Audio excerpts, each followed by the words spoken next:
예, 우리 지금 미국 대선에 온 세계의 관심이 이렇게 집중이 되어 있는 것 같습니다.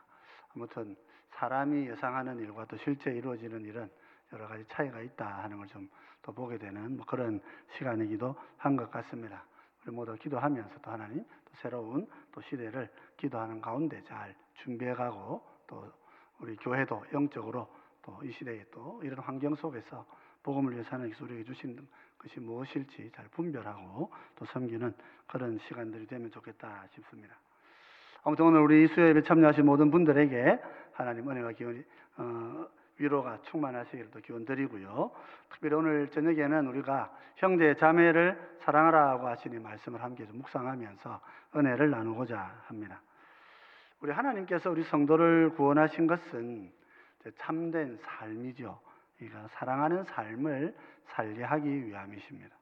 원래 하나님 우리 아담을 지으셨을 때에 우리 인간이 서로 사랑하고 하나님이 지으신 것을 존중하고 살아가는 하나님의 예배적인 삶을 살고 서로 사랑하는 삶을 살도록 그렇게 우리를 지으신 것입니다. 그래서 우리 성도를 하나님께서 구원하신다 그럴 때에는 단순하게 이 죄에서 벗어나는 삶을 살게 하시기 위함이 아니라 한 가지 더 나아가서 하나님의 자녀로서 온전히 사랑을 이루어 가면서 살도록 하기 위해서 우리를 구원하신 것이다. 그렇게 우리가 생각해야 되는 거죠.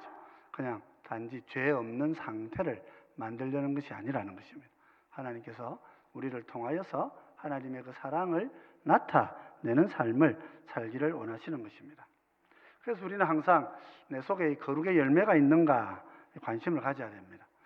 거룩함이 구원의 조건은 아니지만은 구원받은 성도들에게는 이 거룩함이 열매를 맺게 되어 있기 때문에 그런 거죠. 나의 구원을 내가 가장 확실하게 아는 길은 내 삶에 거룩의 열매가 맺어지는 것입니다. 거룩이라고 하는 것은 구별된 삶인데 성도의 구별됨이 뭐겠습니까? 바로 사랑하고 용납하는 것에 있다. 그렇게 말할 것입니다. 우리는 원망과 미움과 다툼이 많은 세상을 삽니다. 그 세상 갈수록 더 악해집니다. 오늘 아침 우리 디모데후서 3장 말씀처럼 세상은 갈수록 더 악해지고 자기를 사랑하고 돈을 더 사랑하고 쾌락을 향하여 하나님보다 더 사랑하고 모함하고 마음에 이런 분을 품지 않고 무정하고 악한 길로 걸어가는 것입니다. 근데 이런 시대에 하나님의 백성들은 어떻게 삽니까? 서로 용납하고 사랑하고 나한테 좀 안 좋은 일을 해도 내가 그래서 기쁨으로 잘 받아주고 또 그렇게 이해해주고 그가 그럴 수밖에 없는 이유들이 있을 것이다. 그렇게 생각하고 마음으로 사랑하는 것, 참된 사랑을 행하며 살아가는 존재로 우리가 거듭나도록 주님께서 우리를 구원을 해 주신 거죠. 그렇기 때문에 우리는 거듭나서 살아가는 백성으로서 항상 거룩의 열매가 내 속에 맺히기를 힘써 기도하고 간구해야 하는 것입니다. 그러나 여전히 우리에게는 위기가 있죠. 종종 어려움이 있습니다. 그것은 이단들이 교회 안에 들어오면서 이 사랑하는 삶을 살지 못하도록 우리를 공격합니다. 이단은 사랑이 아닌 법을 가져와가지고 이래야 된다 저래야 된다 그런 법칙을 만들어가지고 그것으로서 우리가 서로를 사랑하고 용납하지 못하게 만들어 버리고 마는 것입니다. 요한 1서가 누구에게 보내졌는가 하는 것은 여러 가지 설이 좀 있습니다만은 대체로 우리 교단의 사람이 에베소 교회에 보내졌을 것이다. 그렇게 우리는 보고 있습니다. 왜냐하니까 사도 요한이 에베소에서 말년을 보냈었다 이렇게 우리가 알고 있기 때문에 그렇죠. 그래서 에베소 교회에 사도 요한이 편지를 보낸 것이 이제 요한 1서다 우리가 이렇게 볼 수 있는데 여기 보면 요한이 이단을 대적하면서 특별히 하나님의 교회가 사랑하는 것을 잃어버리지 않아야 된다. 그렇게 강조하고 있는 것을 보게 됩니다.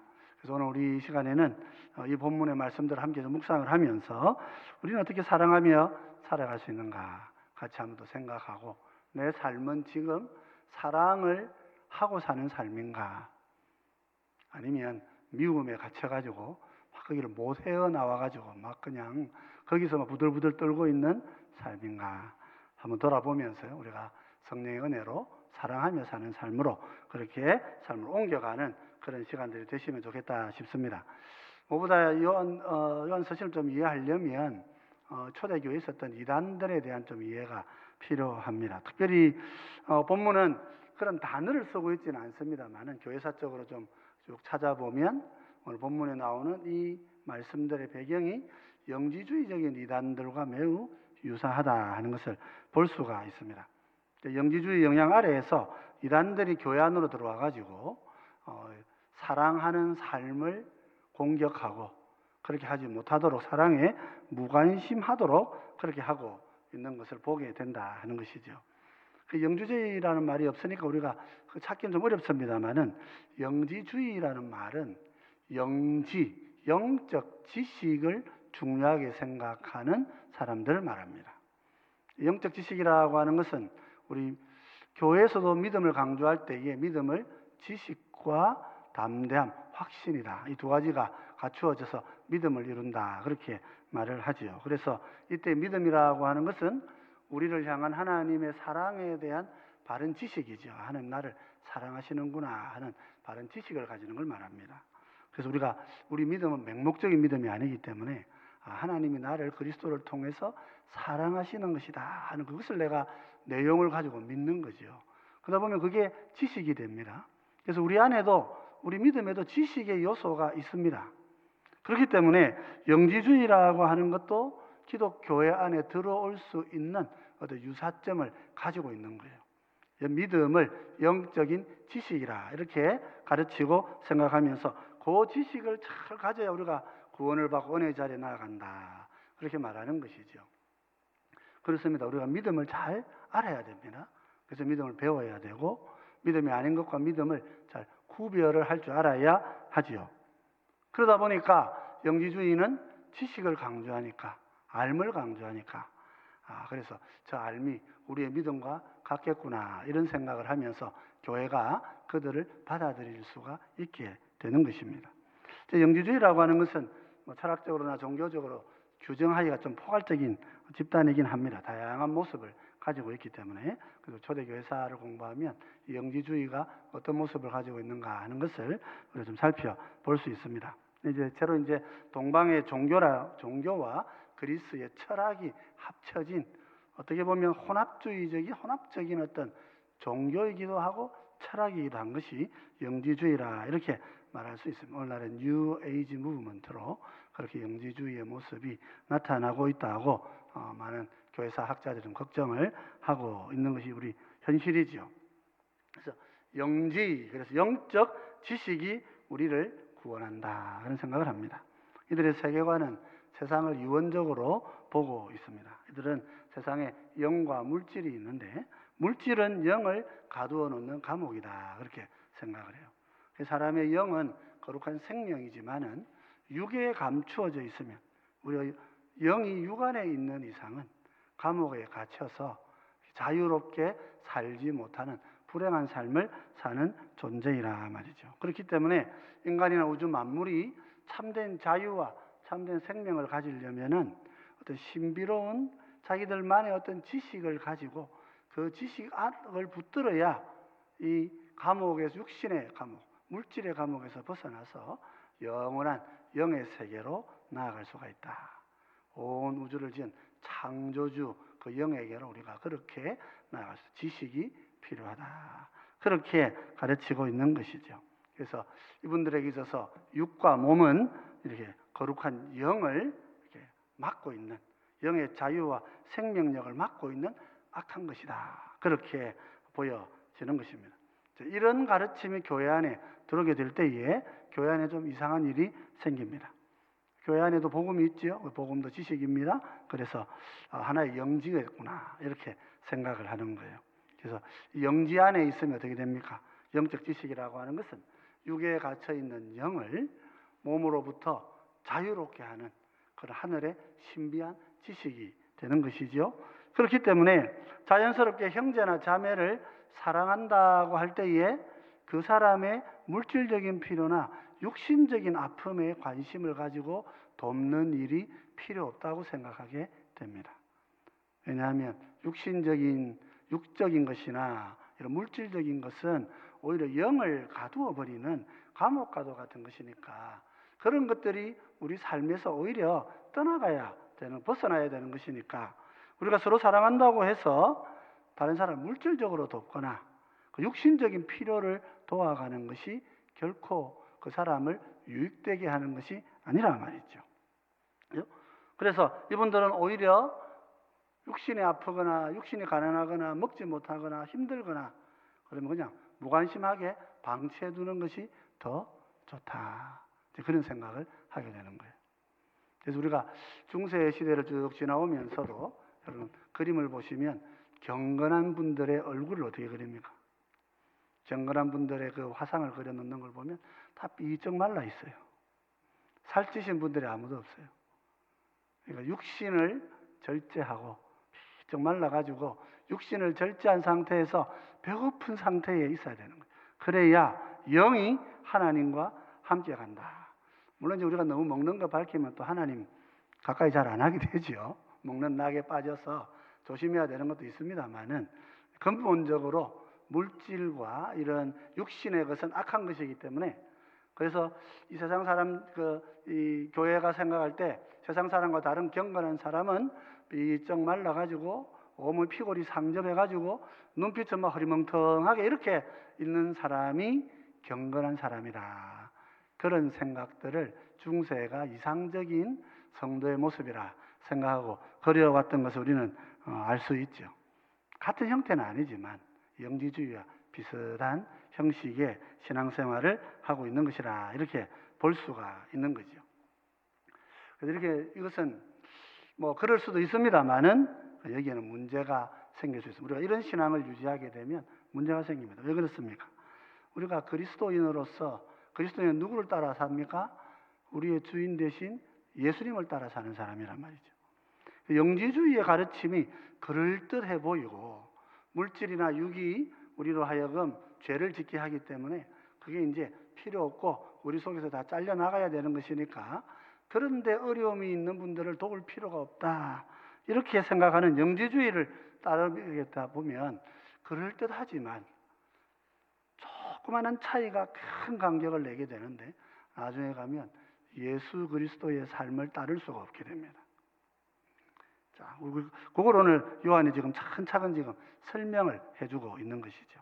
요한일서 2장 3절로 4절 오늘 읽진 않았습니다만은 3절 4절을 보면 이렇게 가르칩니다. 우리가 그의 계명을 지키면 이로써 우리가 그를 아는 줄로 알 것이요 그를 아노라 하고 그의 계명을 지키지 아니하는 자는 거짓말하는 자요 진리가 그 속에 있지 아니하되 이렇게 말합니다. 요한은 뭐라 그럽니까? 예수님의 계명을 알고 그 계명을 지켜야 주님을 아는 것이고 구원의 길에 있는 것이라 말이죠. 어떤 분이 참 건강한 그리스도인이다. 어떻게 알 수 있느냐? 주님이 말씀하신 것을 행동으로 옮기며 살 때 이 사람 예수님 믿는 사람이구나. 그렇게 말한다는 거예요. 이 계명이라고 하는 것은 이제 엔톨레라고 해가지고 율법 안에 있는, 율법은 아니고 율법은 놓으면 좀 다르게 말을 하는데요. 율법 안에 있는 지켜야 될 명령들을 말하는 것입니다.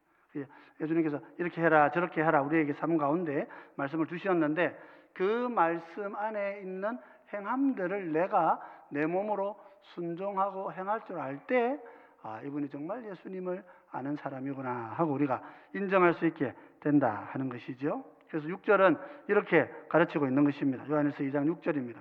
그의 안에 산다고 하는 자는 그가 행하시는 대로 자기도 행할지니라.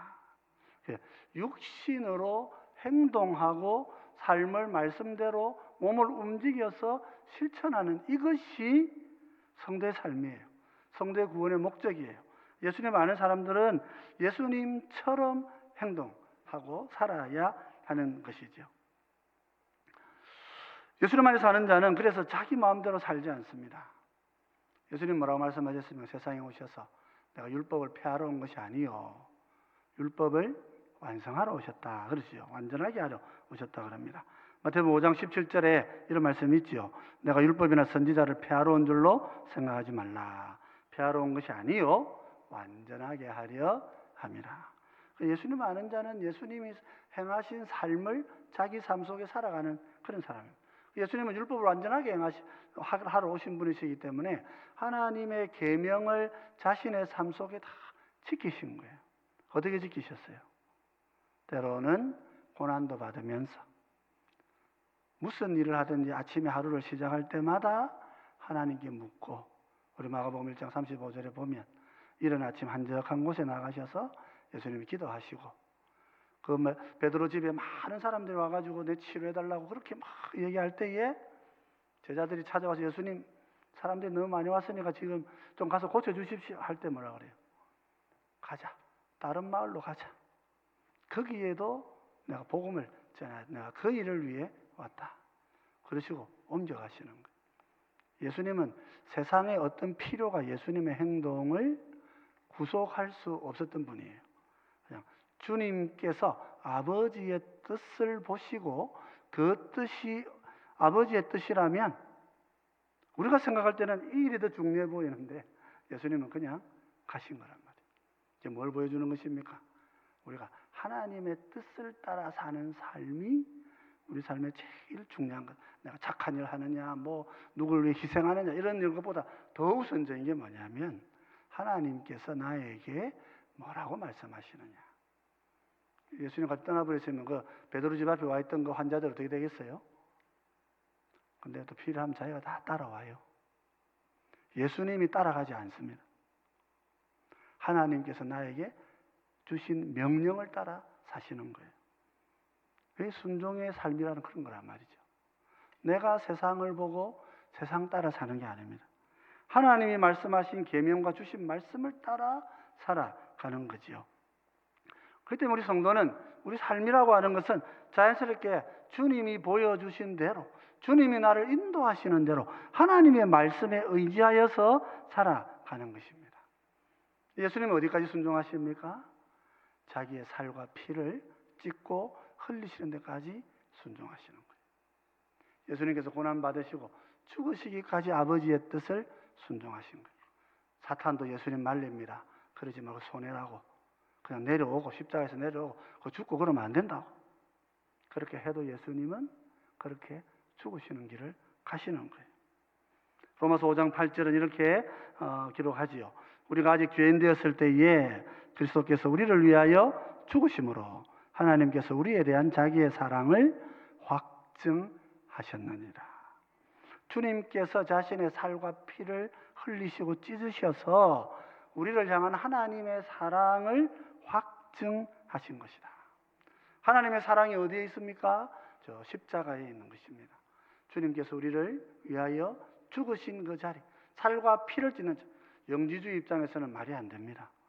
육신을 찢고 몸을 찢고 그거는 아무런 영적인데 유익한 것이 아닙니다. 영적 지식만이 중요해요.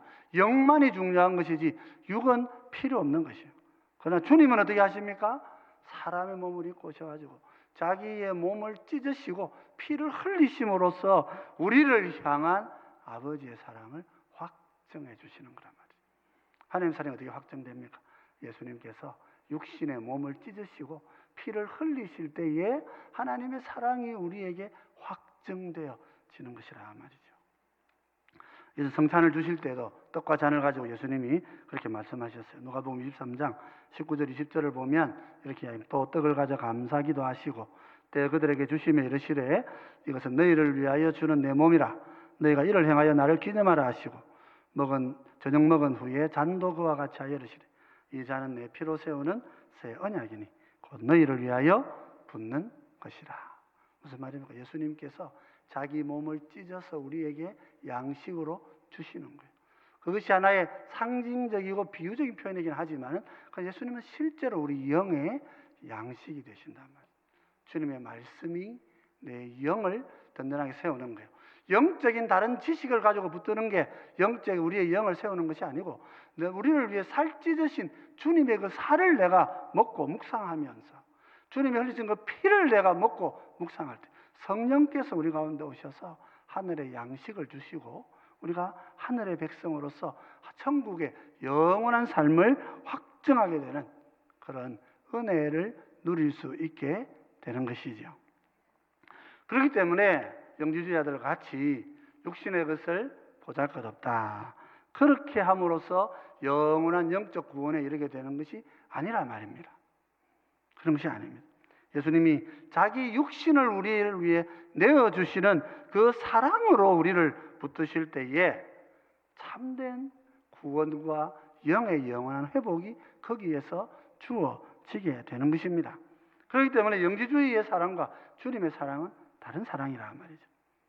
영지주의는 살과 피는 우리 영을 가두는 감옥이다, 이렇게 가르치는 거예요. 그러나 예수님은 살과 피를 흘리셔서 우리를 구원해 주시는 은혜의 길로 인도해 주시는 거예요. 그러니까 주님의 육신의 몸의 희생과 헌신이 우리를 생명의 길로 인도하는 능력이 되는 것입니다. 우리 인간은 육신을 가지고 있지만은 그러나 육과 영이 함께하는 영적 존재라 그랬습니다. 창세기를 보면 하나님께서 그 흙에다가 생기를 불어 넣으시니 뭐가 됐다고요? 생영이 되었다 그랬어요. 우리는 육을 가지고 있지만은 우리의 존재는 영의 존재인 거예요. 하나님께서 우리에게 육을 주시는 것은 육을 감옥으로 주신 것이 아닙니다. 육과 영이 하나가 된 새로운 피조물로서 우리를 그렇게 창조하신 거예요. 그렇기 때문에 우리가 항상 우리 몸을 귀하게 여기고 몸을 존중할 필요가 있는 거예요. 물론 이 몸은 땅 속에 죽어서 썩어 없어질 것이 왜 그렇습니까?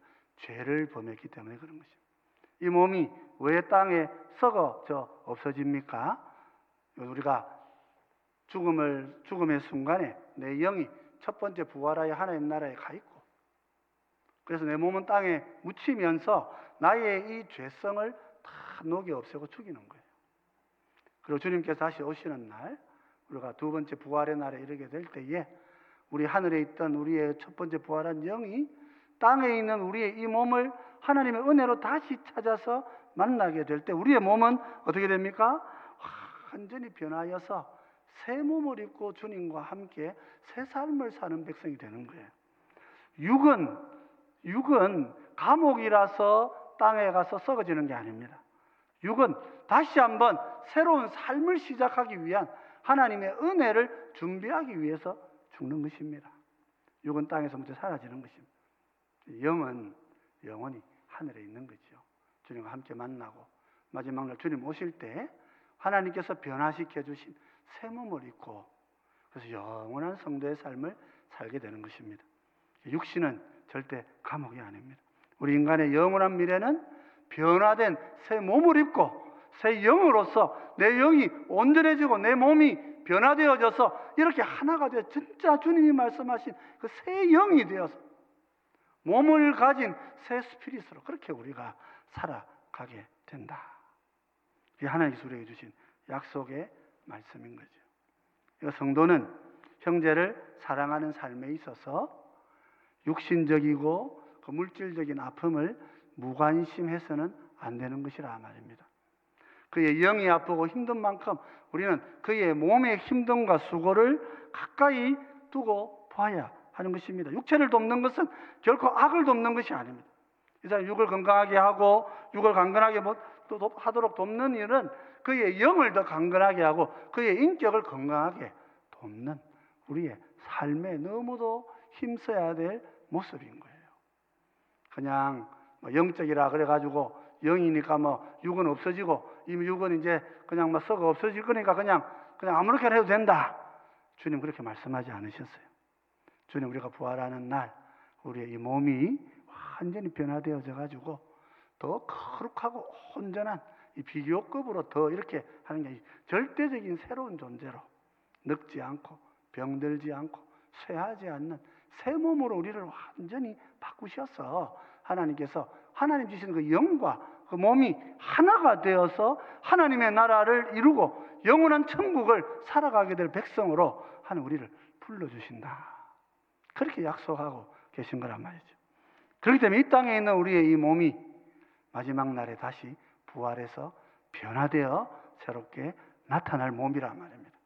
이 몸은 귀한 것입니다.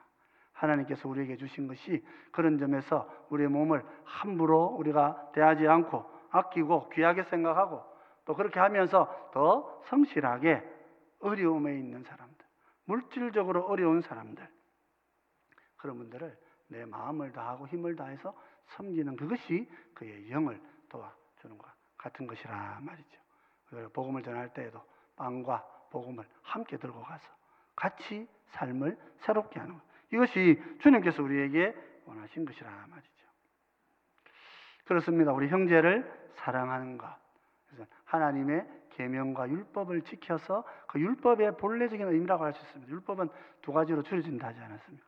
하나님을 사랑하고 내 형제를 뭐라고 했습니까? 내 몸과 같이 사랑하라. 몸을 사랑하라, 아끼라. 그런 말이에요. 영만 귀중하고 몸은 안 중요하다. 그런 논리가 교회 안에는 없는 것입니다. 영은 몸과 합쳐져서 우리 몸이 있지만 거룩한 생명으로 우리가 하나님을 섬기는 것이기 때문이라 말이죠. 그래서 예수님께서도 오셔서 옛 율법을 파괴하지 않으셨습니다. 오히려 옛 율법을 온전케 하신 거죠. 그래서 요한이 이제 오늘 본문 2장 7절에서 이렇게 옛 율법을 설명해 주는 것입니다. 사랑하는 자들아, 내가 새 계명을 너희에게 쓰는 것이 아니라 너희가 처음부터 가진 옛 계명이니 이 옛 계명은 너희가 들은 바 말씀이거니와. 모세로부터 쭉 들어왔던 그 말씀, 그 계명을 내가 너희에게 다시 말한다. 옛 계명을 쓰면서 이 옛 계명을 다시 쓴다고 말하면서 이 계명을 우리에게 지금 주고 있는 거예요. 하나님 사랑하고 형제를 내 몸같이 사랑하라. 이 예수를 주고 있는 거예요. 왜 그렇습니까? 우리 생각에는 옛 계명은 실패한 계명이고 옛 계명은 우리를 구원하게 하지 못한 계명 같은데 왜 옛 계명을 다시 주시는가? 8절이 이렇게 가르치는 거예요. 내가 너희에게 새 계명을 쓰노니 그에게와 너희에게도 참된 것이라. 이는 어둠이 지나가고 참빛이 벌써 빛이 미니라. 이 말씀이 신비로운 말씀이에요. 7절에서는 옛 것을 쓴다 그렇게 말씀하시고 8절에서는 그것이 새 것이다 이렇게 말씀하시는 거예요. 이게 무슨 말입니까? 계명은 그대로인데 계명을 지키는 존재가 변화된 거예요. 주님이 오셔서 우리에게 계명을 비추어 주시는 방식과 그 비추어 주시는 강도가 달라지는 거란 말이에요. 이스라엘 백성들에게는 옛 계명이 그를 살릴 수 없는 돌에 새겨 놓은 계명이 될 수도 있었습니다. 오늘 우리에게는 어떻습니까? 성령이 오셔서 옛 계명을 내 가슴 속에 새기고 내 마음을 부드럽게 하여서 그 계명을 기뻐하고 그것을 통하여 하나님을 사랑하고 형제를 사랑할 수 있다 하는 것입니다. 옛날 사람들은 그 계명 지키려고 발버둥 쳤지만 자기 힘으로 할 수 없었는데 우리도 발버둥 친다고 되지 않는데 성령이 오셔서 어떻게 해요? 이 계명을 우리 가운데 지키도록 하게 해 주신다 하는 거예요. 그래서 빛이 오셨기 때문에 옛 계명이 새 계명이 되는 것입니다.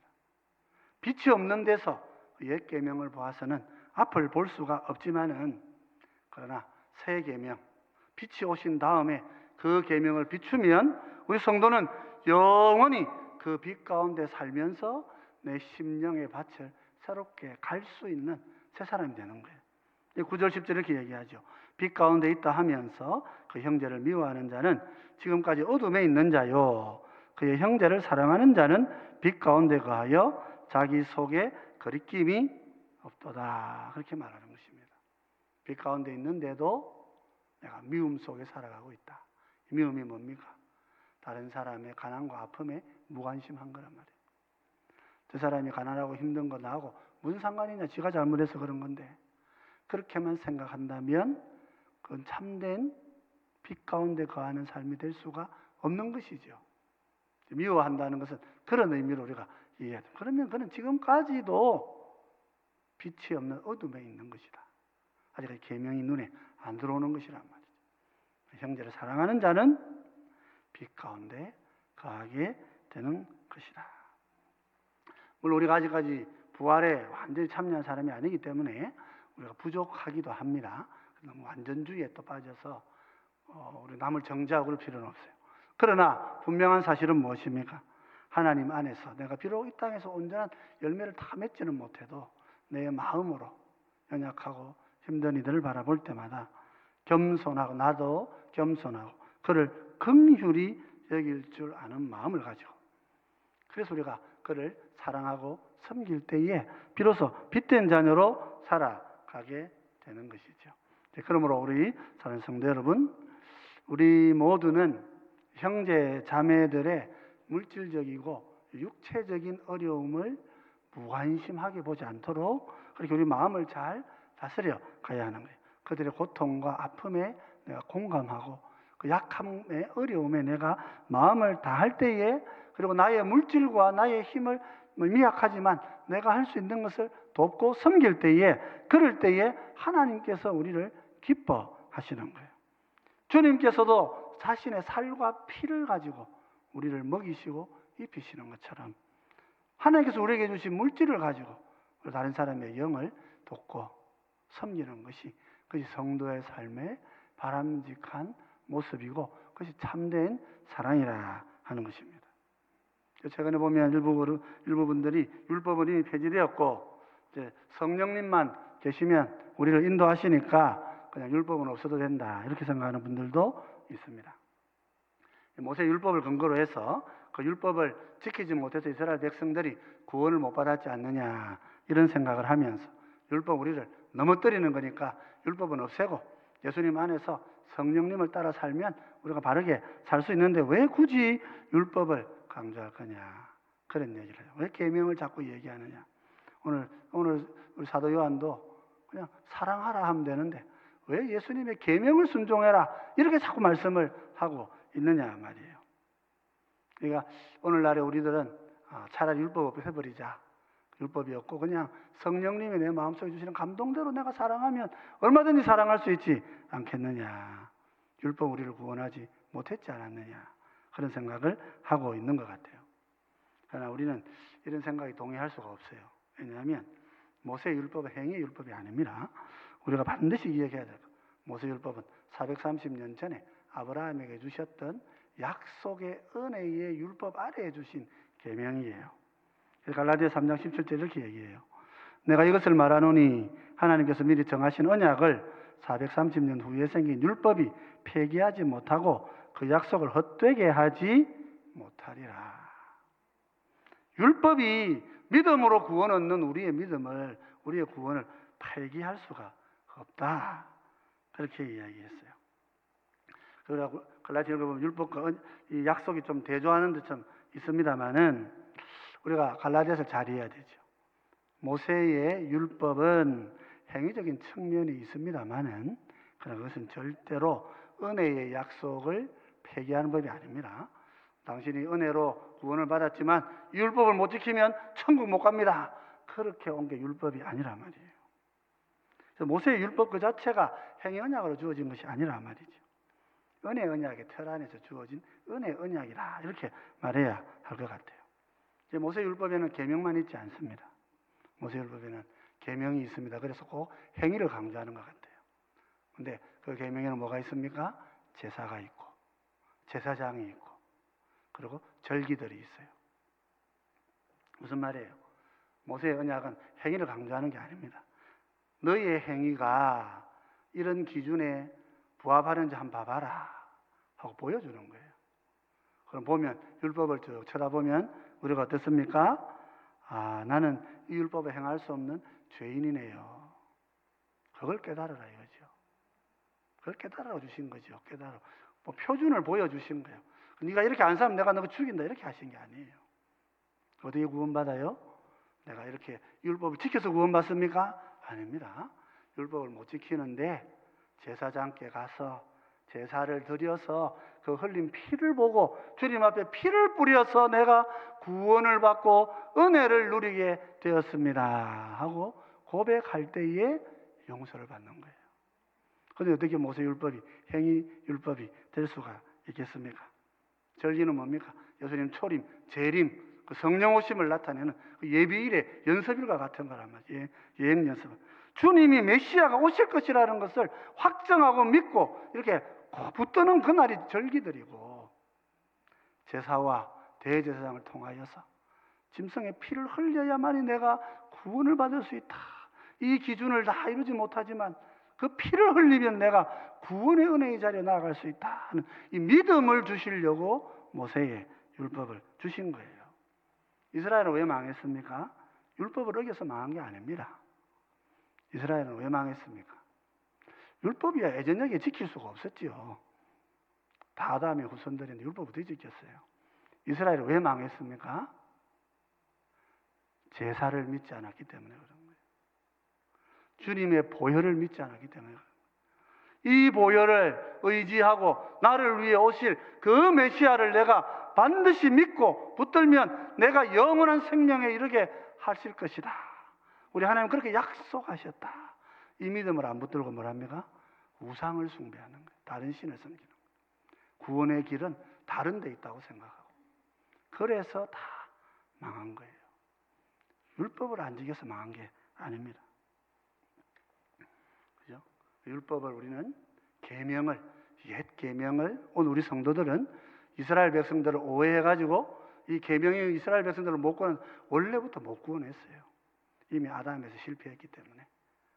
율법을 지킬 수가 없잖아요. 근데 하나님은 율법에 초점을 두신 게 아닙니다.